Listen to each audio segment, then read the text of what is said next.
Shalom Bapak Ibu Saudara sekalian, merdeka. Hari ini saya pakai merah putih. Bertepatan dengan hari ini kita memperingati hari kemerdekaan bangsa kita. Dan saya percaya pada waktu sedang memperingati hari kemerdekaan ini, ada banyak orang selalu berteriak merdeka, merdeka, merdeka, merdeka. Bapak Ibu Saudara, apa arti kemerdekaan yang sesungguhnya? Ada banyak orang kelihatannya hidupnya merdeka, tetapi sesungguhnya mereka tidak merdeka. Karena jauh dalam jiwanya, dia mengalami banyak sekali belenggu-belenggu yang masih membelenggu jiwanya. Nah, Bapak Ibu Saudara, hari ini kita akan berbicara tentang kemerdekaan yang sesungguhnya. Dan kemerdekaan yang sesungguhnya hanya kita dapatkan di dalam Tuhan. Nah, Bapak Ibu Saudara, sebelum kita berbicara tentang merdeka, mari kita satukan hati berdoa. Bapa, terima kasih karena lewat pengorbanan-Mu di kayu salib, Engkau menjadikan kami orang-orang yang merdeka. Lewat kemenangan-Mu atas kematian, maka semua belenggu sudah dilepaskan. Terima kasih Bapa. Kami mau menjalani hidup yang merdeka ini dengan kemerdekaan yang sesungguhnya di dalam Engkau Tuhan. Kami tidak lagi dibebani dengan masa lalu. Kami tidak lagi terikat dengan segala hal-hal yang tidak berkenan kepadamu. Biarlah kami menjalani hidup kami dengan sungguh bersyukur kepadamu karena kami telah menjadi orang yang benar-benar merdeka. Terima kasih Bapa untuk kemerdekaan bangsa kami ini. Biarlah Tuhan Engkau mengisi terus kemerdekaan bangsa kami dengan hal-hal yang benar, hal-hal yang bernilai, supaya bangsa kami ini boleh menjadi bangsa yang stands out di tengah-tengah dunia yang tengah kacau balau ini. Berikan hikmat kepada setiap pemimpin-pemimpin kami, supaya mereka boleh hidup dalam takut akan Tuhan. Terima kasih Bapa, dalam nama-Mu kami berdoa, haleluya, amin. Kita buka kitab Yohanes 8, Bapak Ibu Saudara, ayat yang ke-30 sampai ke-36. Kebenaran yang memerdekakan. Setelah Yesus mengatakan semuanya itu, banyak orang percaya kepadanya.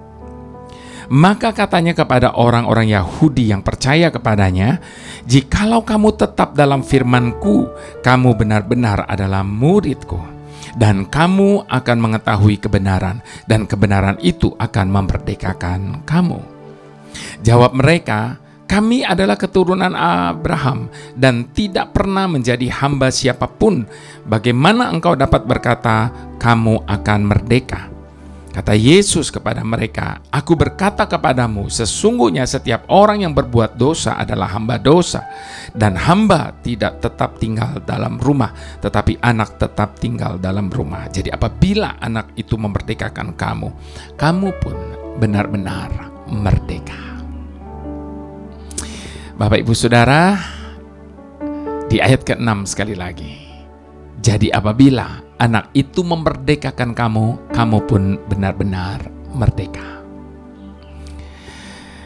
Tepat pada hari ini, Bapak Ibu Saudara, 17 Agustus, semua bangsa Indonesia tengah masuk dalam euforia memperingati hari kemerdekaan bangsa ini.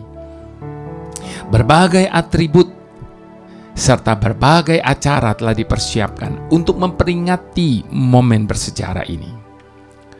Nah, kalau kita mengamati bacaan kita hari ini, Bapak Ibu Saudara, di dalam kitab Yohanes 8 ayat yang ke-36 dikatakan dengan jelas, "Jadi apabila anak itu memerdekakan kamu, kamu pun benar-benar merdeka."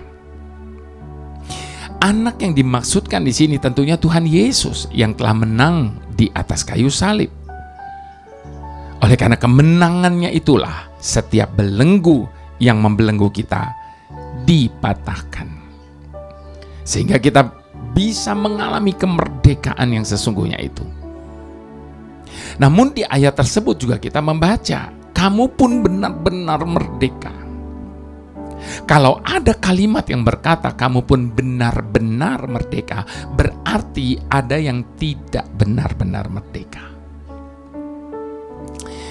Jawabannya tentu ada. Berapa banyak kita melihat dan menjumpai, ada begitu banyak orang yang tampak dari luarnya merdeka, namun sesungguhnya jiwa mereka merana.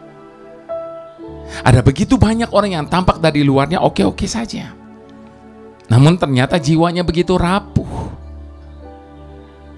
Ada begitu banyak orang yang tampak dari luarnya bahagia, namun ternyata kebahagiaan pura-pura itu hanya untuk menutupi diri mereka yang sedang depresi. Itu sebabnya Bapak Ibu Saudara, ini yang menjadi pertanyaan bagi semua kita saat ini. Apakah kita benar-benar telah merdeka? Dalam hidup ini, bukankah kita ingin merdeka melakukan apa saja yang ingin kita lakukan? Bahkan untuk itu, tidak sedikit dari kita yang berusaha untuk melarikan diri dari masalah. Apakah benar-benar kita bisa merdeka dan bebas mengarahkan pikiran kita? Atau justru sebaliknya, disadari atau tidak, kita masih dipenjara dengan pikiran kita masing-masing.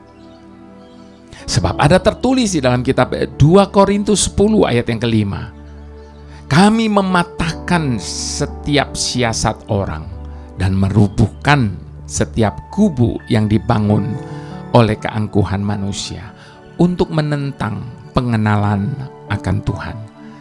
Kami menawan segala pikiran dan menaklukkannya kepada Kristus.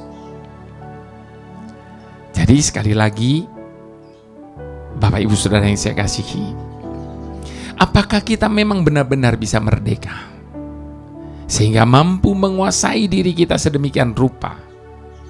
Ataukah kita justru dikuasai dan diperhamba oleh tubuh maut atau natur dosa yang ada di dalam diri kita ini, yang selalu tidak pernah terpuaskan, selalu lapar untuk memuaskan ego di dalam diri kita dan menginginkan lebih dan lebih lagi.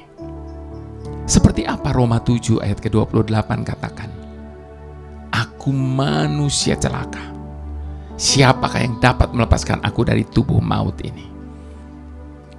Sudahkah kita sampai pada kesadaran bahwa kita tidak akan pernah merasakan kemerdekaan yang sesungguhnya dari tubuh maut kita ini, kecuali anak, yaitu Yesus Kristus. Hanya dialah yang bisa memerdekakan kita. Hanya Dia yang dapat memberikan kemerdekaan yang benar-benar merdeka, sehingga kegelapan tidak bisa lagi menguasai kita, dan kita bisa melihat hal-hal baik di sekeliling kita, bukan malah menyebarkan aura negatif di tempat di mana kita berada. Itu sebabnya Bapak Ibu Saudara yang terkasih, tidak ada jalan lain. Kalau kita mau mengalami kemerdekaan yang sesungguhnya, tidak ada jalan lain. Kalau kita mau mengalami benar-benar merdeka, datanglah kepadanya. Dan biarkanlah setiap kita diproses, supaya manusia lama kita disalibkan bersamanya setiap hari, sehingga kita dapat hidup sebagai manusia baru yang sesungguh-sungguhnya mengalami kemerdekaan dari Kristus Yesus. Sebagaimana tertulis di dalam Galatia 2 ayat ke-19, sebab aku telah mati oleh hukum Taurat, untuk hukum Taurat, supaya aku hidup untuk Kristus. Aku telah disalibkan dengan Kristus. Bukan dengan barang fana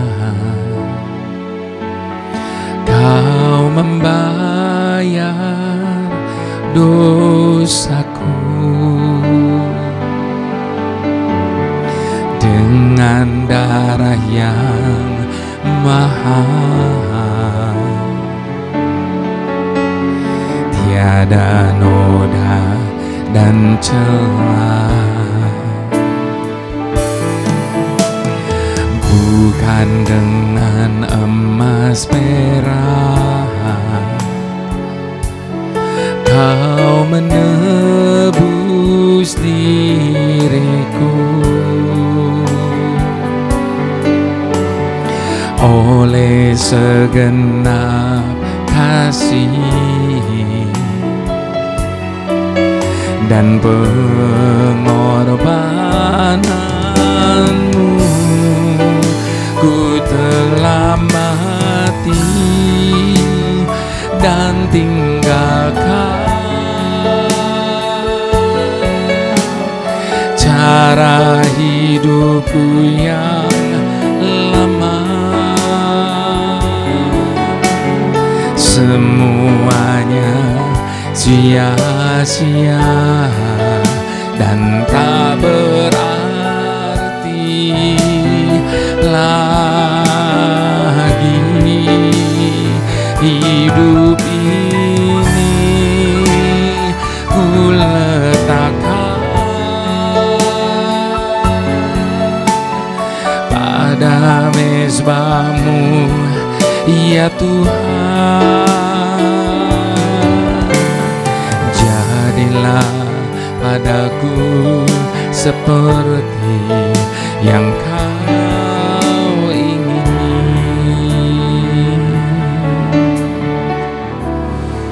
Biarlah kita mati terhadap hidup lama kita, dan biarlah hidup yang sudah ditebusnya ini, hidup yang sudah dimerdekakannya ini, mengalami kemerdekaan yang sesungguhnya. Dan biarlah hidup yang Dia telah tebus ini menjadi persembahan kita yang terbaik ketika kita mempersembahkan hidup kita di mezbahnya, menjadi persembahan yang hidup bagi Dia, sehingga tidak perlu Dia disalibkan untuk yang kedua kali. Cukup sekali untuk menebus hidup kita dan menjadikan kita orang yang benar-benar merdeka. Bukan dengan barang fana Kau membayar dosaku, dengan darah yang mahal, tiada noda dan celah. Bukan dengan emas perak Kau menebus diriku, oleh segenap kasih dan pengorbanan, ku telah mati dan tinggalkan cara hidupku yang lama. Semuanya sia-sia dan tak berarti lagi. Hidup ini ku letakkan pada mezbah-Mu, ya Tuhan. Jadilah padaku seperti yang Kau ingini. Ku telah mati dan tinggalkan cara hidupku yang lama. Semuanya sia-sia sia-sia dan tak berarti lagi.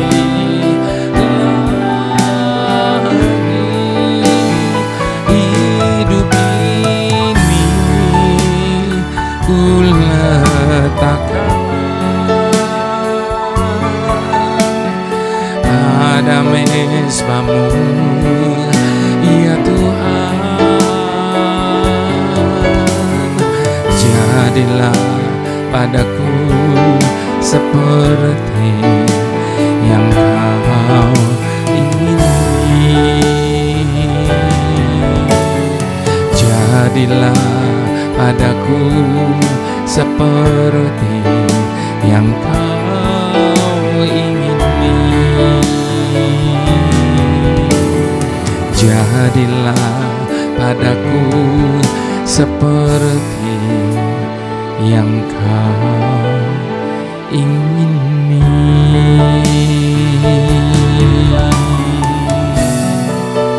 Ini hidup kami letakkan di mezbamu Tuhan. Jadilah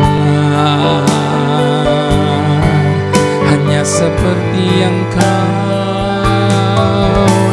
ingini Tuhan, selamanya,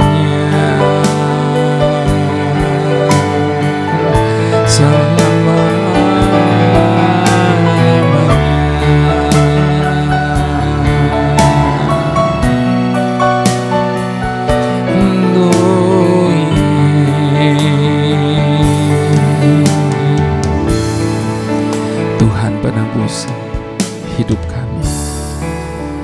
Cukup sekali Engkau mengorbankan diri-Mu bagi kami. Oleh karena cara hidup kami yang lama, Engkau menebus dosa kami dengan darah. Terima kasih Tuhan Yesus. Maafkan kami Tuhan kalau sampai hari ini kami masih seringkali mengecewakan-Mu, menyakiti hati-Mu. Maafkan kami Tuhan kalau sampai hari ini kami masih seringkali mengecewakan-Mu, menyakiti hati-Mu dengan pikiran kami, perkataan kami, bahkan dengan rancangan hati kami. Seringkali ketika kami diperhadapkan dengan perkara-perkara yang kami tidak mengerti, seakan jalan buntu yang kami temui, kami ingin segera pergi jauh, meninggalkan-Mu, dan kembali kepada kehidupan lama kami. Sekali lagi maafkan kami yang seringkali tidak menghargai karya pengampunan-Mu atas hidup kami Tuhan. Itu sebabnya Tuhan, mampukan kami untuk memberikan hidup yang telah Kau tebus ini sebagai persembahan yang sejati. Kami letakkan di mezbah-Mu Tuhan, sebab saat ini hanya Engkau-lah yang berdaulat penuh atas hidup kami. Berkati niat kami untuk meninggalkan cara hidup kami yang lama. Biarlah kami hidup saat ini hanya untuk menyenangkan-Mu Tuhan. Terima kasih Bapa. Terpujilah nama-Mu. Haleluya. Mari semua kita sama-sama katakan,